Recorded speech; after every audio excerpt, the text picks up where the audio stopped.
And now we're in the second part, or the after part of the lesson, or a workshop, a life skills workshop, which will be the experiential part, right? The actual part where we get to play and we get to experience what we may have been learning that day, or a population of the learning that has happened for us. So I'm going to give the floor to Tammy Nielsen. And it's very interesting for us today because it's a world of connection. It's like a fabric of threads that are never ending and connecting and reconnecting.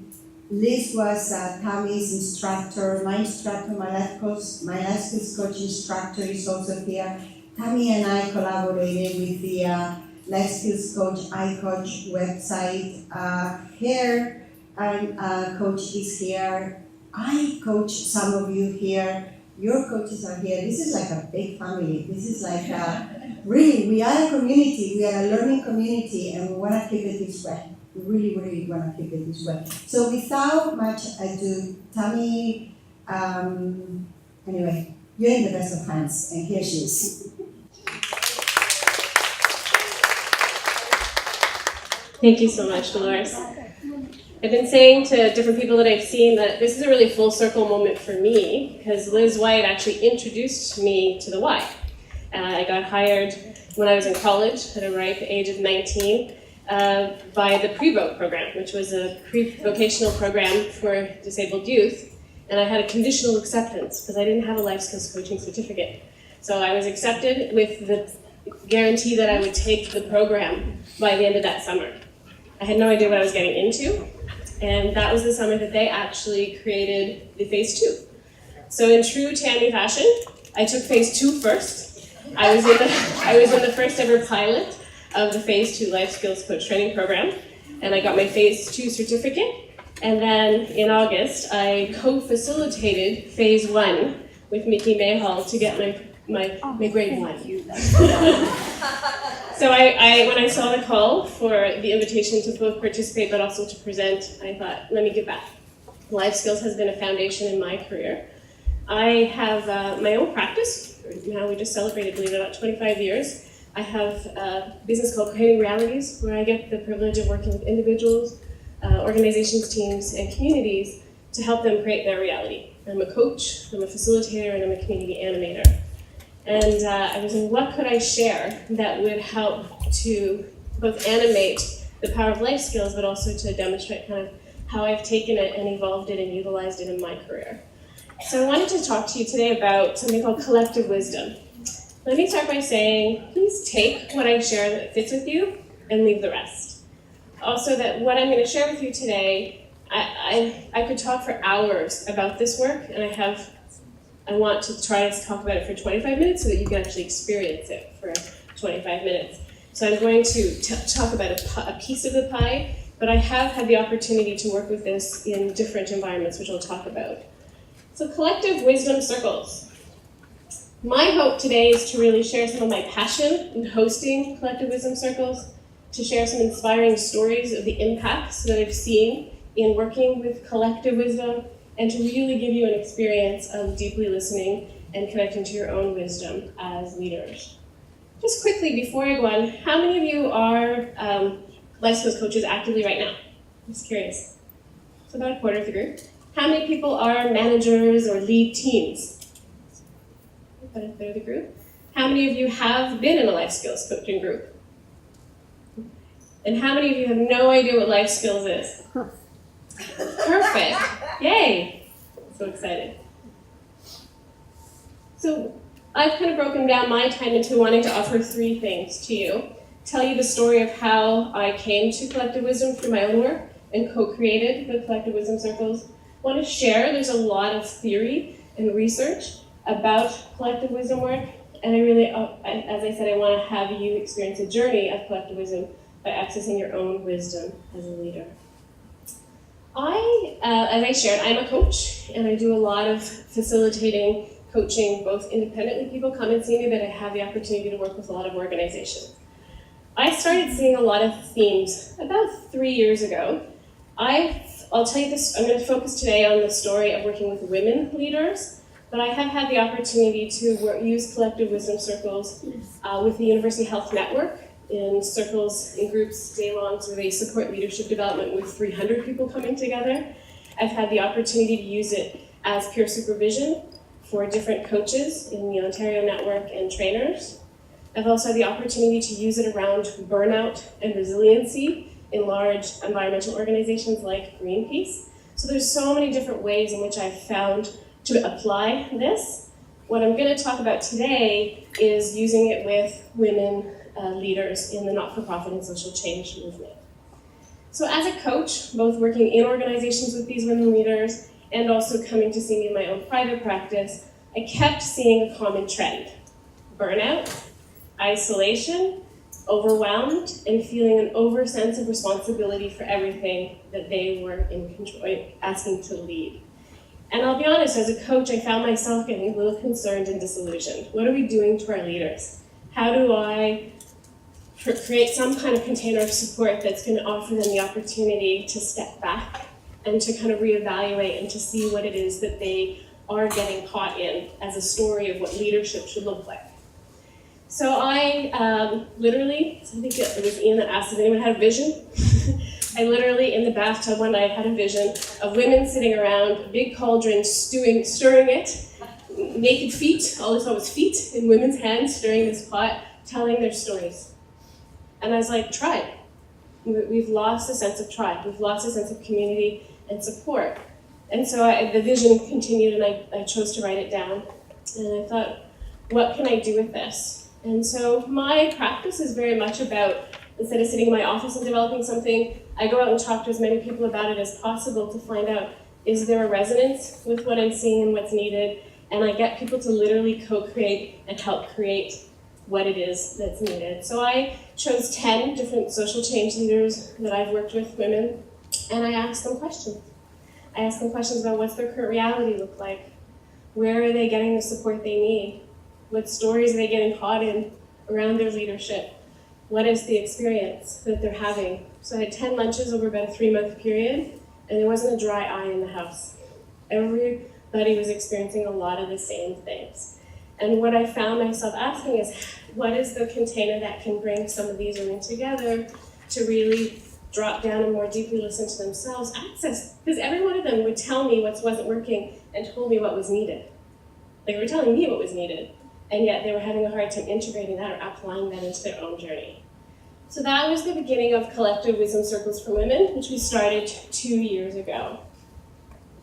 2.5 years ago.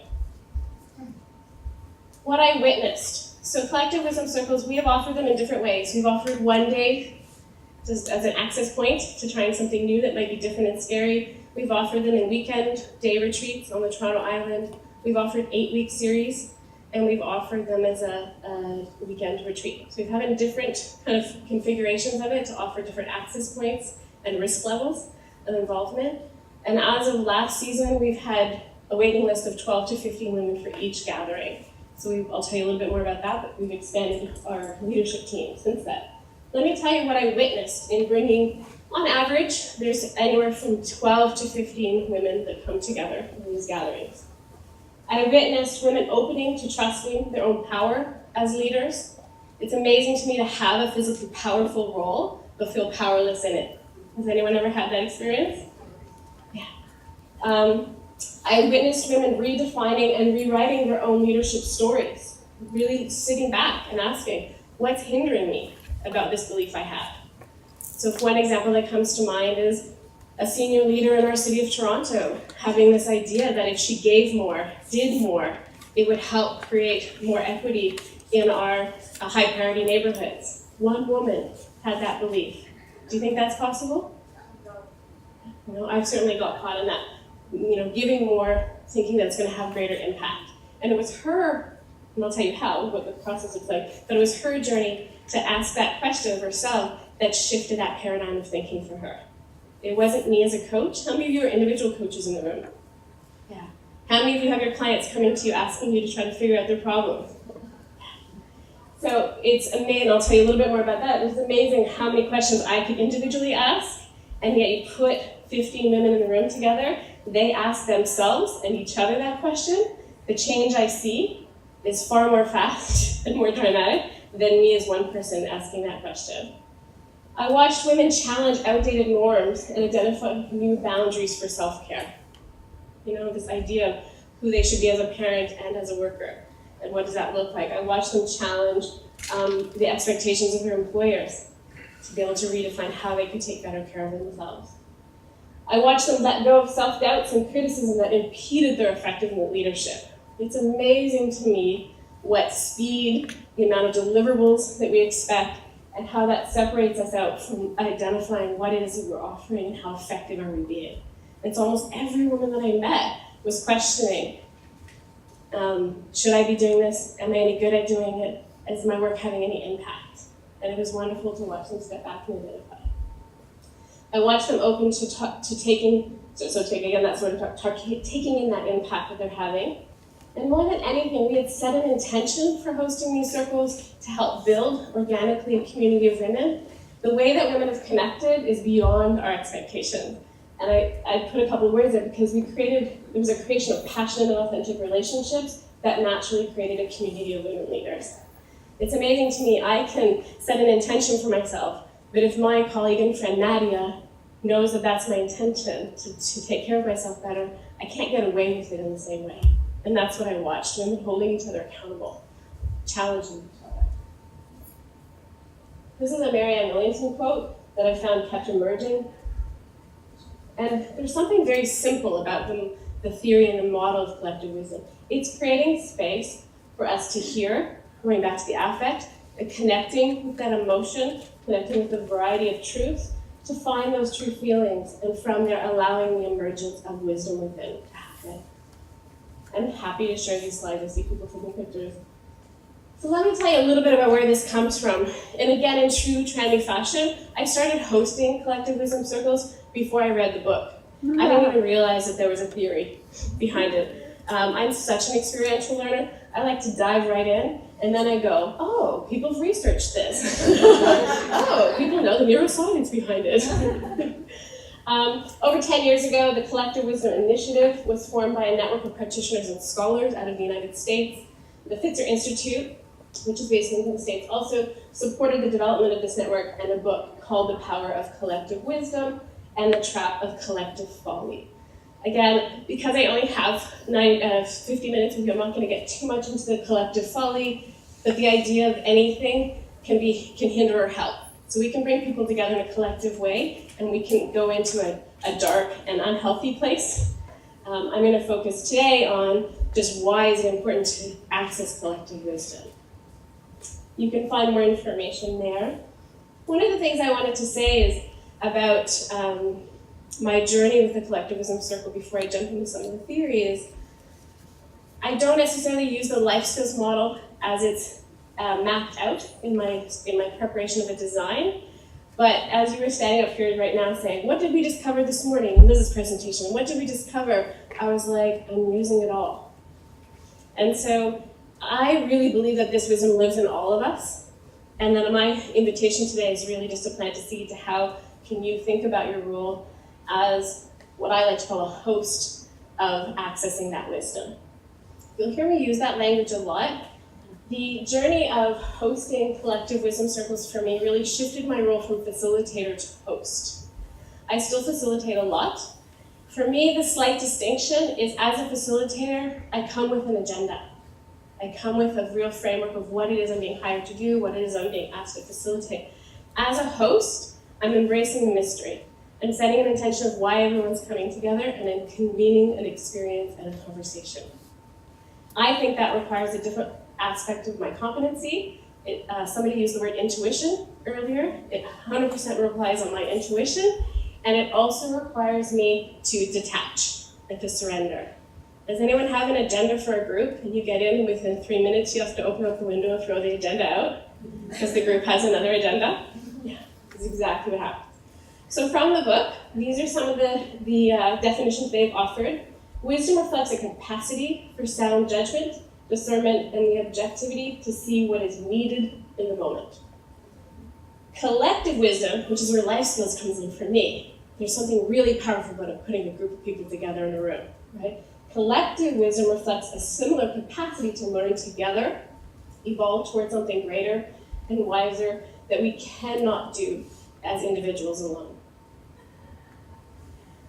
I think back to my own experience in life skills, and that's why I said it when we were standing up here with Liz's line. It is the capacity of the trainers at the Y that they saw what I could offer. I had no clue that I could offer what they were seeing that I could offer. To this day, I was like, what did Sally Palmatier see in me? That gave, why would you hire someone that doesn't have a life skills coach certificate to facilitate life skills programming for the summer? So there's something really powerful about being witnessed and seen by somebody else beyond what I could see capable of myself. We believe, and this is their quote, we believe our capacity for collective wisdom is innate and an emergence. It's an emergence in the group, catalyzed by the awareness of compelling need and higher purpose. So that word emergence is something that really excites me. You know, it's trusting that there's something already there. One of the things in my early career that really stressed me out as a consultant was the idea that if I went into an organization, I had to have the answers. Anyone else had that experience? And maybe just want to stay at home underneath blankets. I didn't want to go out because I had to have all the answers. One of the things about shifting my perspective and questions are one of the key tools that I use is in shifting my perspective about being the person that helps to create that container for that wisdom to emerge, takes the pressure off me having to have all the answers. I also believe personally it's arrogant. I'm not calling you all arrogant, but I call it my arrogance meter. Even if it's an individual coaching client come in, I think it's arrogant, I'm gonna pick on you, Cheryl, but if Cheryl comes into my office, that I think I have the answers for her. I think it does two things. It creates an illusion that I have all the answers, but it also disservices her because I'm inherently telling her she's incapable, when she's the only person capable of finding a resolution and a transformation for whatever it is she's seeking. And that's one of the things I love about the collective wisdom model. This is my synopsis using my own language. Collective wisdom for me is a journey of accessing the deeper inherent knowledge that lives within every individual group and community. May it be in a coaching capacity or as a facilitator or as an animator, I love the opportunity to go in and access that information and knowledge. You know, I just shared with you that I have the opportunity to work with Greenpeace International. You know, I go in and they barely can keep their heads up. They're so exhausted and they're constantly on all of their electronic devices because they're doing actions every day to try to save our planet. Can you imagine the weight of trying to go to bed every night when you know there's been an oil spill that's going to change our water supply in a year's time? Like that's just so, and yet by just asking them some simple questions and having them be together as a group to dialogue around this experience, they came up with their own ideas of what would it look like to build their own resiliency and to take better care of themselves to try to avoid burnout. And we didn't say that we're going to totally avoid burnout. Burnout is a natural byproduct of that work. How can you do that work and not burn out? How do we actually put some things in place that support them in becoming more resilient in the nature of the work that they do? They came up with all the answers. It is a process of dropping down to listen and witness our own innate knowing and creating space for authentic sharing. One of the things I didn't expect when I hosted the first 8-week series for the Collective Wisdom Circle for women leaders was how much they wanted me to tell them what to do. Like I should have accepted it, but I was like, no, this is a circle, we're coming together, we're slowly unpacking, and I got a lot of resistance of like, well, no, just tell me what to do differently and I'll do it. And what was so powerful was I kept saying, there's 2 invitations here. I'm asking you to listen first and foremost to yourself and to the other women in this group, and also to witness your own process and to be witnessed. And once women could embrace that, there was this experience of being able to get to the truth, to get to the authenticity, and to get to their deeper knowing. And I find it hard to find words to describe what happens when one woman in the room is authentic. It's just like this domino effect where everybody starts to access that point. I do want to say that I personally started with women leaders because that was the closest relationship that I had. For every circle that we've held in the last 2.5 years, we've had anywhere from 3 to 5 men ask why we're not hosting them for men. So I am excited by that, but I'm also been really clear that that's not my experience because I'm not a man. So we've been slowly nurturing some leadership, and so in 2004 we will be starting to host both co-ed circles, but also circles specifically for male leaders. Collective wisdom honors the knowing that already exists, and I believe that it's our role to access that knowing that already exists within every individual group or system. I've had the privilege of working with a lot of large community development projects. One of them was in Walpole First Nations, and if anyone knows that community, First Nations community, they were fighting for their land for decades. They finally got their land back, and it's in no man's land between the United States and Canada. And guess what happened? It's non-regulated. There's no government body that oversees it. So every venture capitalist, does anyone know what a venture capitalist is?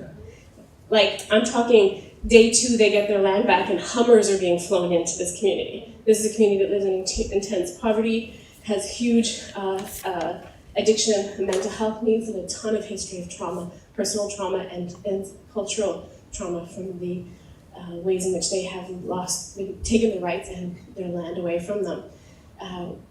At the exact same time, it was the first time they had voted in a female chief. And the first thing she said is, let's come to circle. And she spent 3 years with everyone in the community doing storytelling circles. We supported them from behind the scenes to capture what's important to everybody if we're gonna have this investment made. The only time that as a consulting team we got to go in and do this, we chose not to be a part of the circles we don't reflect, and I'm not a First Nations woman, so I was not a part of it. It was held by that community. The only circle I got to sit in is the circle that they invited they invited the venture capitalists to come to a storytelling circle. So anyone who might want to invest in this community had to come. So I think there was about 80 investors that wanted to come. 40 showed. And they made it very clear, we will not take your money unless we hear your story. About 5 people got chronically ill very fast when they realized what was happening. And I'm not talking it was a fake. Like we had heart palpitations in the room. Like people really viscerally were uncomfortable. And I'll say out of the other 25 people who stayed, there was only about 5 people that could really meet them and what they wanted to know is, what's your story? And the challenge was many of them don't have their own individual story. They're representing a corporation. And that corporation doesn't have a story that's connected to their values. So it shafted the weak really quickly. To me, that's collective wisdom. And what was happening in that room is that the community's values were being held and being called out. And then that community got really clear about where they wanted to make decisions and who would meet them and who would work with them. So that's a larger scale example of how I believe it's our role to help access that. In this theory, there's a lot of complexity, but I thought would be most helpful to ground you today is that there's 6 stances, what they call 6 stances. The stances are what help deepen our capacity for wise action and prepare us for collective wisdom to arise.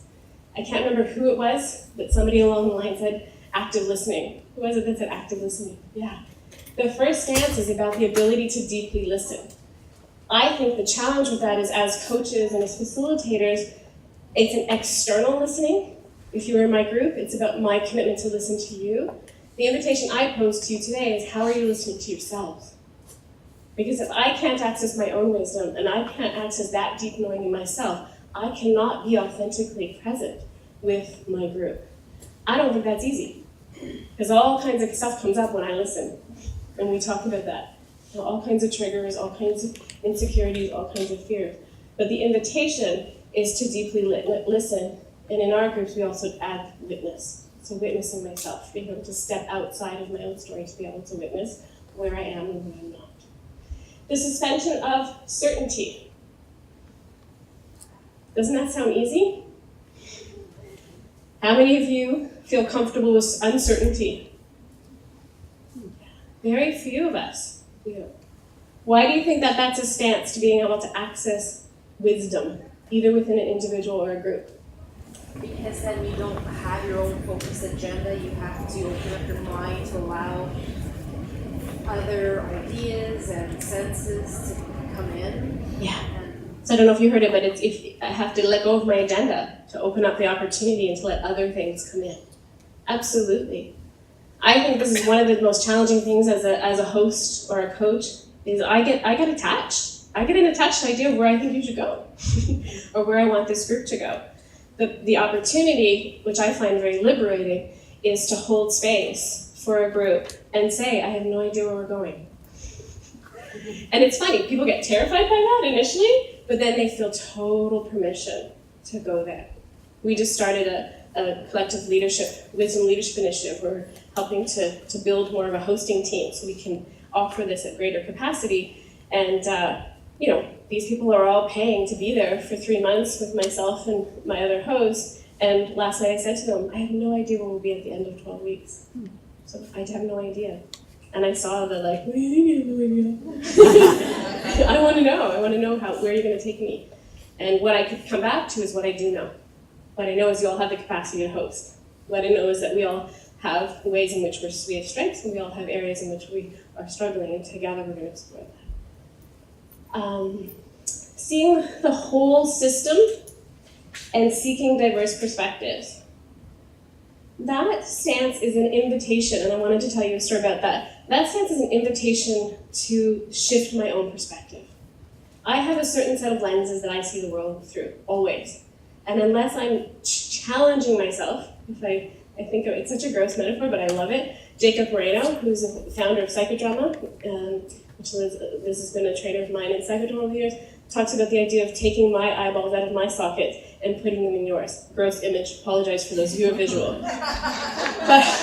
But I love it. I love it because what it means is how is it that I can step outside of myself and my own stories, my own limitations, my own fears, and my own insecurities to see what is it that I am withholding, where am I getting stuck, and what is it that I could do.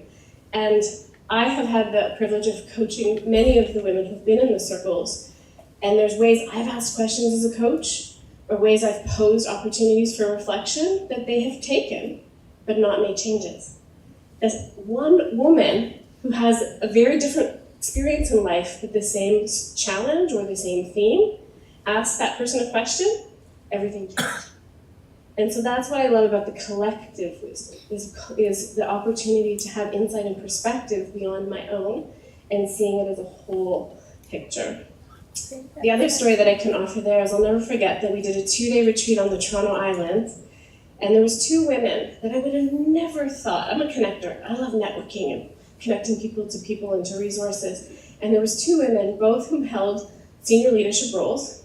One, I'll put her in her mid-50s, 55, 58, somewhere like that, long-term advocate of immigrant rights in our city, and been doing that work for over a couple of decades. And then a young African woman who is advocating on behalf of African Caribbean Canadians who are Black, particularly Black young men who are not getting an education in our city. And the 2 of them asked each other questions that totally shifted their perspective of how they need to do their work as leaders. I would have never put those 2 women in a room together intentionally. And yet being in a circle and having an opportunity to ask each other questions shifted. They are peer coaches for each other now. And I literally, the 55-year-old woman or whatever will say, I'm thinking of using this strategy. And the young one will say, are you crazy? You're never going to access people from that perspective. Okay? Respecting other, and these 2 are connected for me, 4 and 5, respect of others and group discernment. I think one of the challenges of having the power of hosting or facilitating a group is that we have our discernment. The group has a whole other sense of discernment of what actually needs to happen. And the invitation in here is, how do we listen? So I remember one night having an agenda of wanting to unpack and look at some of their stories. And one of the women came in, and she had her finger on the pulse, that one of the underlying themes that was going on in the group was mental health. That a lot of the women were struggling with intense depression and anxiety, either in themselves or in their families. And somebody named it. And that opened up a whole conversation that created an authenticity and a connection and a what's the word I would look for? It created an opportunity for somebody to feel like other people outside of their own culture get it. Empathy, thank you. Welcoming all that arises. This sounds so easy, welcoming all that arises.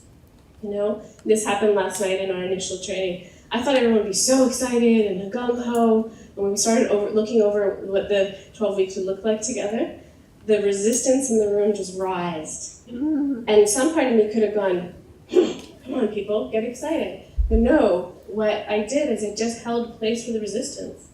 Absolutely, this is scary. Tell me more, like let's unpack and explore more. And that again gave people permission to engage in the process even more. And the last one, which again I think is not necessarily as easy, but is I think essential, is trusting in the transcendence. And I'm actually just going to go to that slide.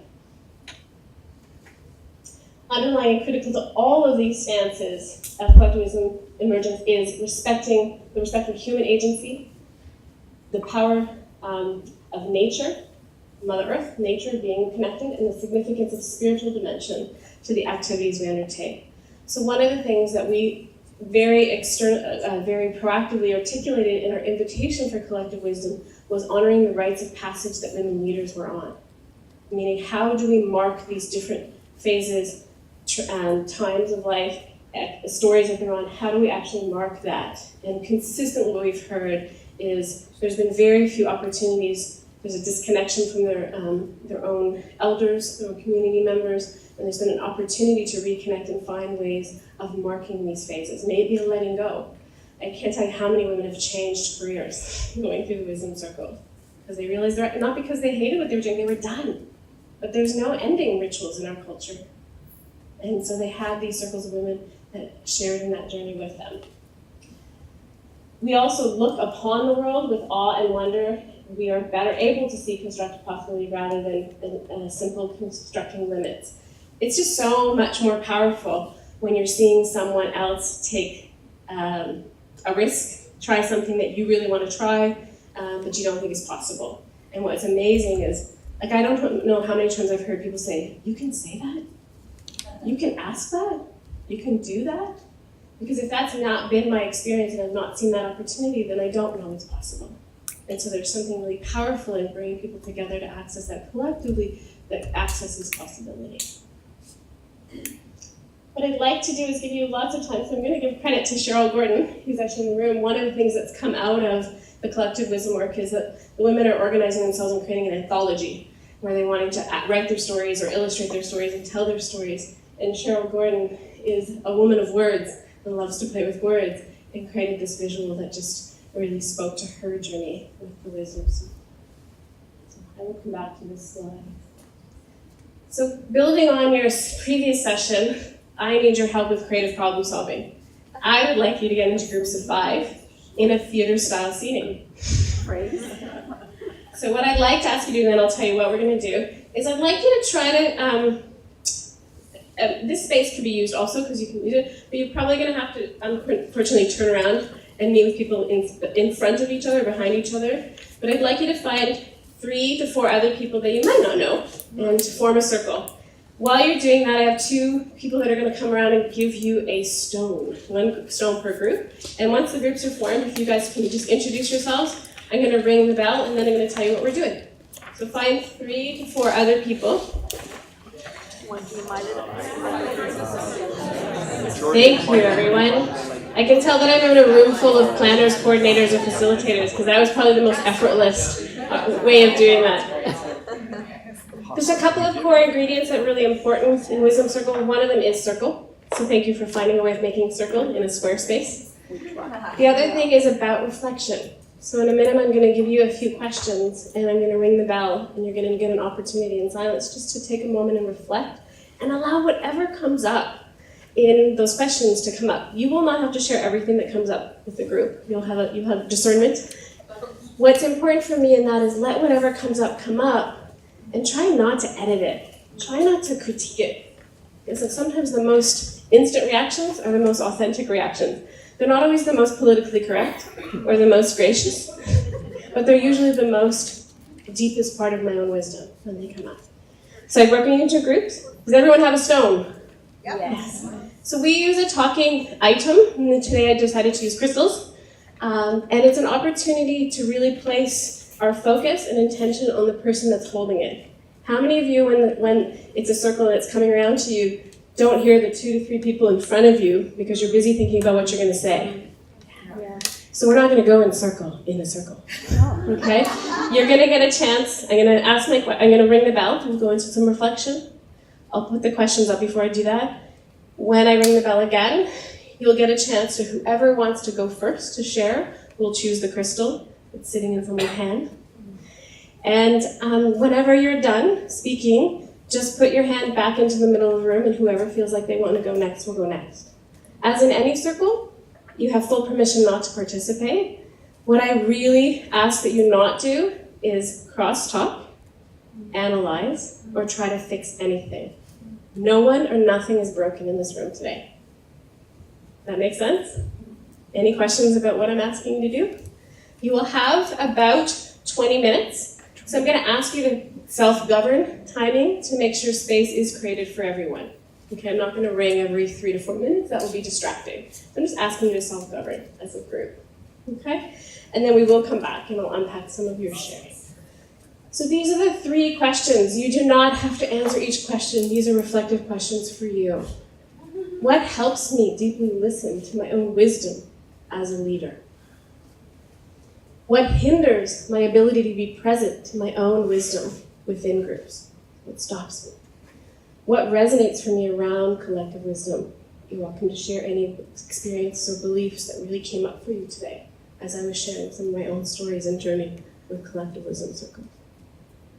So I'm going to put the mic down and I'm going to ring and I'm going to ask us to take a breath together. And if you feel comfortable, close your eyes. If not, just gaze off and let whatever answers come up to these questions arise.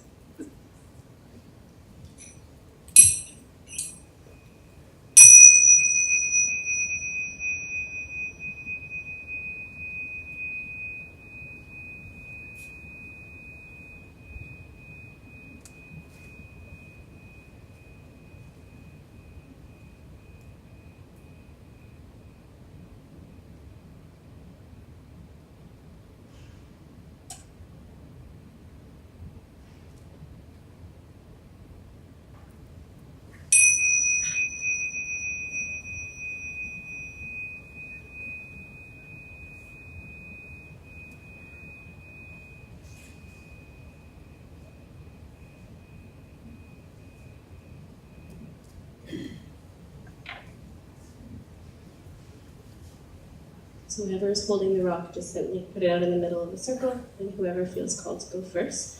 I will give you about a 2-minute bell to let you know we're close to wrapping up. We have about 2 minutes, okay?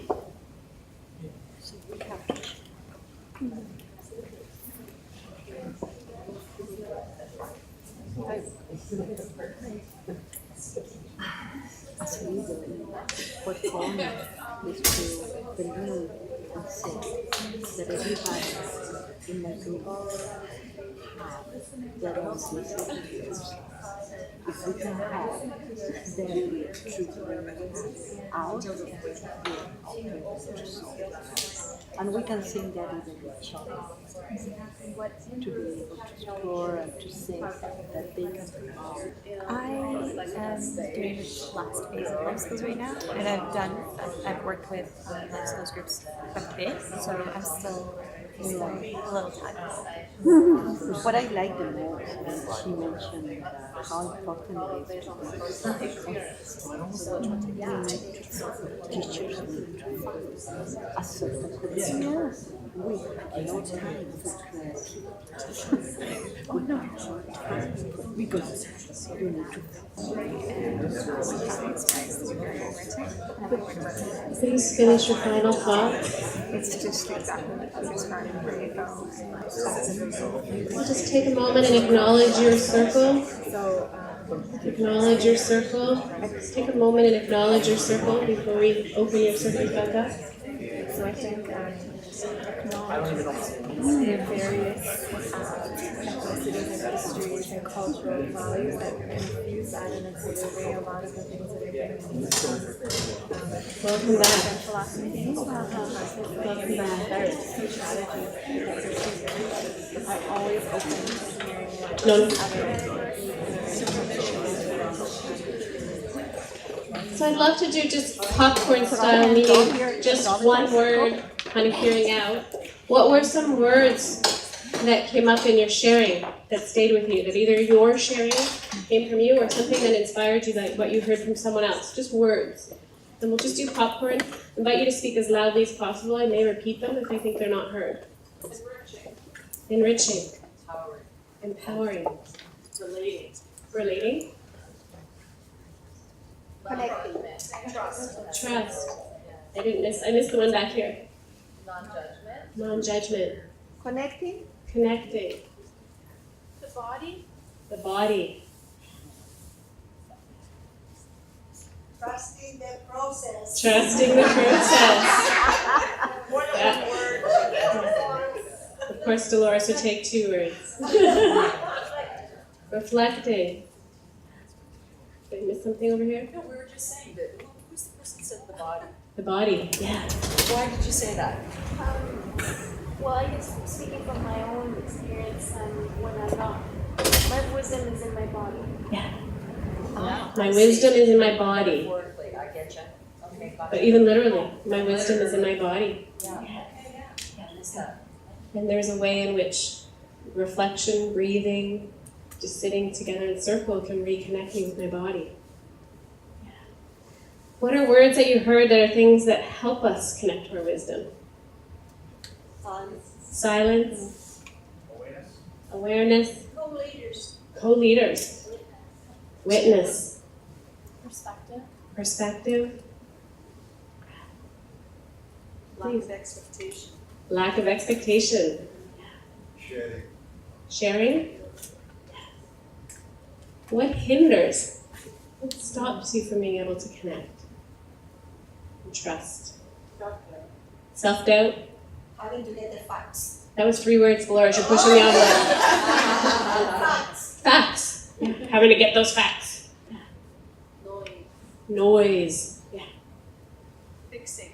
Fixing. Agenda. An agenda. Yeah. I missed it, sir. Yeah. Fear. Yeah. It's a big one. Pride. Pride. Pride. Small c control. Judgment. So what is your takeaway? I'm going to wrap us up now. There's some cake sitting behind me. You can feel it. What is your what's one thing you're taking away from the invitation of collective wisdom? I was sharing with my group how you mentioned the group that and I was saying how wisdom, collective wisdom can take different forms. It's not just suggestions, ideas, and facts. It's literally telling something Yeah. So collective wisdom can take many forms. It doesn't have to be just facts, it can be stories. I wish it was used in politics. Yeah. Did everyone hear that? I wish it was used in politics. There's deep wisdom. We elect these officials and then we don't actually have a process that allows that wisdom to come out. Absolutely. Other takeaways. It's not a test, I'm just curious. I wish it was used in more organizations. Yeah. I wish it was sort of built in and people were allowed to just come and, well, again, marrying creative problem solving with wisdom and all of this relates. I wish it could be in more organizations and it was a process that held that space. Just feel one of many. One of many. To be open to gathering this collective wisdom in any setting. I was sharing, like, this happened to me with just a quick conversation at a grocery store that something someone said to me really resonated with me. That person will have no idea, but you have to be open to that. Yeah, be open to it happening anywhere. Yeah. I just got what I call truth bumps. Yeah. Yeah. And often it happens where with the people I least expect it to happen. Yeah. Yeah. I'm concur with Heather Lady, it's not only corporate, but I would actually like to see it as a learning tool within the school system. Yeah, see it as a learning tool. And to pass the road that has so entrenched in investment speak to all kids. I would love to see life skills in the schools. Anybody listening here? That would be my dream, of having that wisdom circle and having, breaking down those walls and barriers. Yes. But, yeah, one more I was thought. just gonna further to this lovely lady's thought, there is a life skills class, and I have an identified child. And what they consider lifestyle skills, what you and I consider life skills, and what really is present, is so not that. Learning skills. It's, please and thank you and cooking and can I use my bank card? Okay, yes, that's deeply important. However, it doesn't apply here. And I have a son that was identified too, and they wanted to do that process, and I'm like, no, that's not what the problem is. They have it at Fieldboard, they have values education in the middle school. So I'm going to stop us from problem solving at the moment and just bringing you back to, certainly it was my hope today to plant some seeds. I believe that each one of us, doesn't matter what role you hold, can hold space for these kind of collective wisdom processes. It may be in the grocery store with one conversation, and that to really invite you to think beyond facilitation and having an agenda and convening, creating and holding space by asking questions, inviting. I heard the word while I was just holding space while you were all sharing. Collective wisdom is vulnerable. Coming to my own truth is very vulnerable. And so that there's a lot of resistance to it, but there's a hunger for it. And I think it's all about how I engage with it and how I bring it into my work, and then there's an openness. So thank you for your hour in your morning. And a couple things. Whoever actually ended up with the stone, that's your seed. Take it out and pass it along. A few of you have asked me for business cards. I put my business card over there. You're welcome to grab one and be in touch. I also put a list if you're interested in being added to our invitations for future gatherings that we're having. There's a sign-up list over there, so please let me know and I'll add you to that. Thank you. Thank you very much.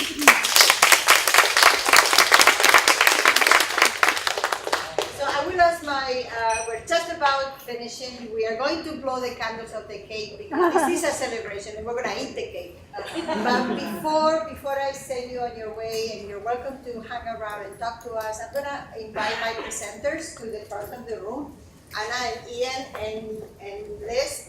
And I'm going to ask my colleague, Eva, where are you? Right there. Because we do have a little gift for you to show you our appreciation from being here. Here you are. And I'm going to ask Eva to wrap us up. And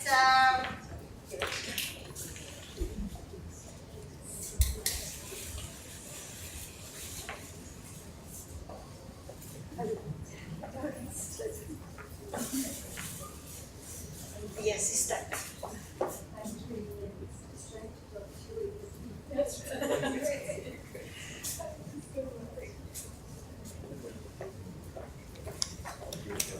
I hope having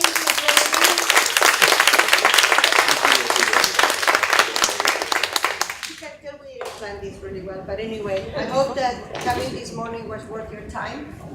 It certainly has made my morning wonderful to see so many of you here. I'm going to invite you over because we're going to blow the 40-year anniversary candles together. And with that, we will part, and you are welcome to stay. There is more refreshments at the entrance. We will be here if you want to talk to us or ask questions, or you can talk to each other and, of course, network and find out who else is here that might have a link to you or something that you need to know or someone that you really want to get to know a little bit better. So please join us for the cake.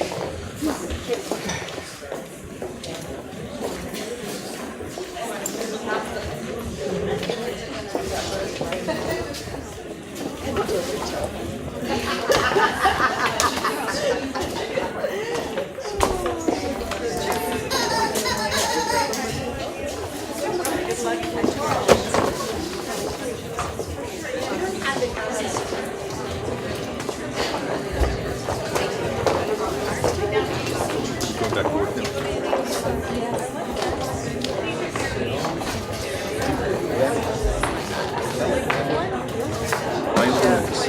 I'm actually going to stay in my bed for a couple of hours, which is so amazing. I get into my bed. It'll be nice for a change.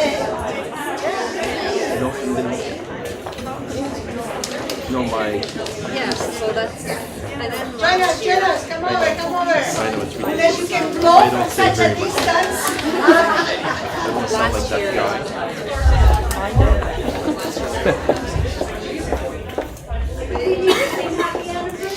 Yes, we're gonna sing. Where is my partner in crime? Eva Pacquiao.